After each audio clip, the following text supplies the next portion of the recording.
ಕೆಲವೊಂದಿಷ್ಟು ಭಾಗದಲ್ಲಿ ಧಾರಾಕಾರ ಮಳೆಯಾಗ್ತಾ ಇದೆ. ಈ ಧಾರಾಕಾರ ಮಳೆಯಾಗ್ತಾ ಇರುವಂತಹ ಹಿನ್ನೆಲೆಯಲ್ಲಿ ಗುಡ್ಡಗಳು ಕುಸಿತವನ್ನ ಕಾಣ್ತಾ ಇದ್ದಾವೆ. ಈ ಗುಡ್ಡ ಕುಸಿತದಿಂದಾಗಿ 3 ದುರ್ಮರಣವನ್ನಪ್ಪಿದ್ದಾರೆ ಅನ್ನುವಂತಹ ಮಾಹಿತಿ ಸಿಗ್ತಾ ಇದೆ. ಎಲ್ಲಿ 3 ಸಾವಾಗಿದೆ ಅನ್ನೋದರ ಕುರಿತ ಮಾಹಿತಿ ಬರ್ತಾ ಇದೆ. ಬನ್ನಿ ನೋಡ್ತಾ ಹೋಗೋಣ.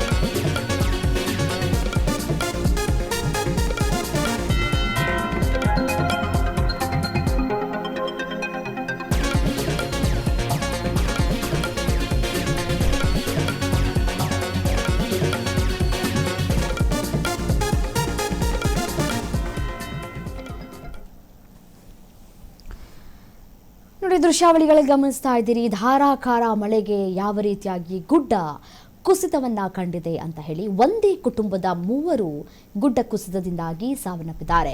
ತೀರ್ಥಹಳ್ಳಿ ಪೊಲೀಸ್ ಠಾಣಾ ವ್ಯಾಪ್ತಿಯಲ್ಲಿ ನಡೆದಿರುವಂತಹ ಘಟನೆ ಇದು. ರಾತ್ರಿ ಸುಮಾರು 2:30 ಸುಮಾರಿಗೆ ಗುಡ್ಡ ಕುಸಿತ ಆಗಿದೆ. ಶಿವಮೊಗ್ಗದ ತೀರ್ಥಹಳ್ಳಿಯ ಇಂದಿರಾ ನಗರದಲ್ಲಿ ನಡೆದಿರುವಂತಹ ಘಟನೆ ಇದು. ಮಲ್ಲಿಕಾರ್ಜುನ, ನಾಗವೇಣಿ, ಸಂತೋಷ್ ಮೃತಪಟ್ಟಿದ್ದಾರೆ. ಗುಡ್ಡದ ಬಳಿ ಶೆಡ್ನಲ್ಲಿ ವಾಸವಾಗಿದ್ದಂತಹ ಕುಟುಂಬ ಅಂತ ಹೇಳಿ ಮಾಹಿತಿ ಸಿಗ್ತಾ ಇದೆ. ಕೊಪ್ಪಳದ ಗಂಗಾವತಿ ತಾಲೂಕಿನ ಕೊಕ್ಕರೆಗಾರು ಗ್ರಾಮದ ನಿವಾಸಿಗಳು ಅನ್ನೋ ಮಾಹಿತಿ ಸಿಗ್ತಾ ಇದೆ. ಶವವನ್ನ ಹೊರ ತೆಗೆಯೋದಕ್ಕೆ ಅಗ್ನಿಶಾಮಕ ದಳ ಸಿಬ್ಬಂದಿಗಳು ಮತ್ತೆ ಪೊಲೀಸರು ಹರಸಾಹಸವನ್ನ ಕೂಡ ಪಡ್ತಾ ಇದ್ದಾರೆ. ದೃಶ್ಯಾವಳಿಗಳಲ್ಲಿ ಗಮನಿಸ್ತಾ ಇದ್ದೀರಿ ಮನೆ ಯಾವ ರೀತಿಯಾಗಿ ನಿರ್ಮಾಣ ಆಗಿದೆ ಅಂತ ಹೇಳಿ. ಈ ಗುಡ್ಡ ಕುಸಿತ ಆಗಿರೋದು ಬೆಳಗಿನ ಜಾವ ಅಂತ ಅಲ್ಲ, ಮಧ್ಯರಾತ್ರಿ ಮಿಡ್ನೈಟ್ 2:30 ಸುಮಾರಿಗೆ ಈ ಒಂದು ಘಟನೆ ಆಗಿದೆ. ಎಲ್ಲರೂ ಕೂಡ ನಿದ್ರೆಯಲ್ಲಿ ಜಾರಿರ್ತಾರೆ. ಮಳೆ ಆಗ್ತಾ ಇದೆ ಅನ್ನೋದು ಗೊತ್ತಿತ್ತು, ಬಟ್ ಆದರೆ ಗುಡ್ಡ ಕುಸಿತ ಆಗಬಹುದು ಅನ್ನುವಂತಹ ಎಕ್ಸ್ಪೆಕ್ಟೇಷನ್ಸ್ ಅವರಿಗೆ ಇರಲಿಲ್ಲ. ಸೊ ಹಾಗೂ ಮನೆಯ ಮೇಲ್ಛಾವಣಿ ಕಂಪ್ಲೀಟ್ ಆಗಿ ಧ್ವಂಸ ಆಗಿದೆ ಅನ್ನೋದನ್ನು ಗಮನಿಸ್ತಾ ಇದ್ದೀರಿ.